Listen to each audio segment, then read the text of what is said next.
السلام عليكم ورحمة الله وبركاته. هنعمل النهاردة القلقاس الخطير. طبعا في مننا بيحب القلقاس وفي مننا ما بيحبش القلقاس، بس احنا بالطريقة دي هنبقى كلنا بنحب القلقاس. معانا هنا كيلو اللحمة. دي لحمة انا بحب اجيبها كده يا جماعة، بحب اجيب اللحمة متوسطة، يعني مش حمرا ولا بيضاء، بحبها كده يعني. تمام. انا هنا هرفعها على النار، انا غسلها كويس وشطفتها كويس وصفيتها كويس من المية اللي هي بالدم بتاعتها. وبعد كده حطيتها على النار في حلة كده فاضية من غير توابل ولا مية ولا اي حاجة، تبك المية بتاعتها وتغير لونها. المية اللي بتنزل منها دي يا جماعة وبتغير لونها ده الدم اللي بيبقى فيها. فبعمل ايه؟ بتخلص من المية اللي نزلتها دي وبشطفها كويس، وبعدين برجعها على النار تاني وبحط التوابل بتاعتها بقى اللي هي ملح وفلفل اسود وسبع بهارات وحبهان وبصلايه وطماطمايه، تتشوح برضو مع التوابل والبصل والطماطم كده. وبعد كده بنزل بقى ايه بكمية المية بتاعتي اللي هسلق فيها اللحمة واسيبها على النار لما تستوي. تمام كده. بعد كده معايا تاني حلة، حطي فيها شوية زيت. عايزة تحطي سمنة بلدي تمام، سمنة عادية مفيش مشكلة، بس انا بحب اعمل الرز بتاعي بالزيت.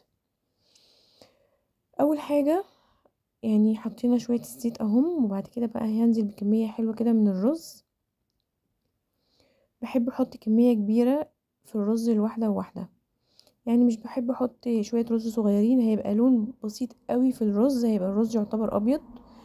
لا انا بحب احط شوية رز كتار، يعني انا حطيت بالشوكة دي معلقتين كبار، يعني حطيت بيها مرتين عشان اخد كمية رز ملون كتير زي كده.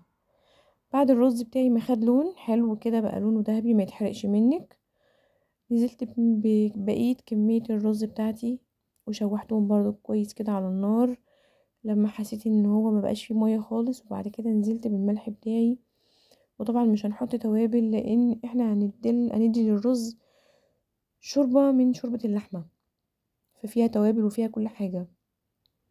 برضو خدي بالك من الملح اللي هتحطيه على الرز لان الشوربة مالحة، فعشان ما يبقاش حادق منك. هنا بقى اللحمة اهي هاخد منها بقى ايه شوربة وايه، وهنزل على الرز واسيبه يتشرب. الطاسة دي بقى فيها معلقة سمنة بلدي زي ما انتم شايفين، وهطلع بقى من اللحمة كده كانت استوت، وهحمر اللحمة في الزبدة الفلاحي دي. تمام. انا هنا باخد بقى من اللحمة اهو. اكلة سهلة يا جماعة وما بتقدرش مواعين كتير وتحفة جدا في الشتاء. انا يا جماعة بفرز القلقاس وبعمل منه صيف شتاء. هنا بقى ايه ببتدي بقى ان انا ايه اطلع بقية اللحمة كده في طبق جنبي. انا هنا طلعته في غطا الحلة بتاعت الشوربة، وبطلع بقى ايه الطماطم والبصل والحبهان اللي في الشوربة عشان هنزل بالقلقاس المتلج اللي انا كنت مفرزاه في الفريزر يا جماعة من السنة اللي فاتت. تمام. وان شاء الله هيبقى معانا فيديو في الايام اللي جاية ان شاء الله باذن الله، فيديو طريقة تفريز القلقاس. تمام. هسيبه بقى كده على النار لما يفك ايه ويستوي براحته، ولازم انزل بالقلقاس متلج في الشوربة، ما استناش لما يفك. تمام. في نفس الطاسة يا جماعة اللي حمرنا فيها اللحمة عشان فيها طبعا سمنة بلدي، يعني نزلت عليهم بمعلقتين زيت كده، بس طبعا يكون زيت فاتح. وحطيت برضو السلق دوت انا مخزناه برضو مع القلقاس في الفريزر. ده سلق مفروم مع كزبرة خضرا مفرومة. طبعا طلعتهم من الفريزر حطيتهم في الطاسة كده مع السمنة البلدي، ونزلت عليهم بمعلقة توم مفروم ومعلقة كزبرة ناشفة، وسبتهم لما يتحمروا كده ايه وينشفوا وياخدوا لون حلو. طبعا هما هنا شربوا السمنة خلاص محطش تاني، برضو هيتحمر هفضل اقلب فيه كده واطلع اللي بيلزق ده كده واسويه تاني واقلبه تاني لغايه ما يديني اللون اللي انتوا شايفينه ده. هو هنا ما اتحرقش، هو هنا ابتدى يتحمص. تمام. بعد ما ياخد بقى مني اللون ده ويتحمص هنزل بقى بيه على القلقاس اللي استوى مكان اللحمه.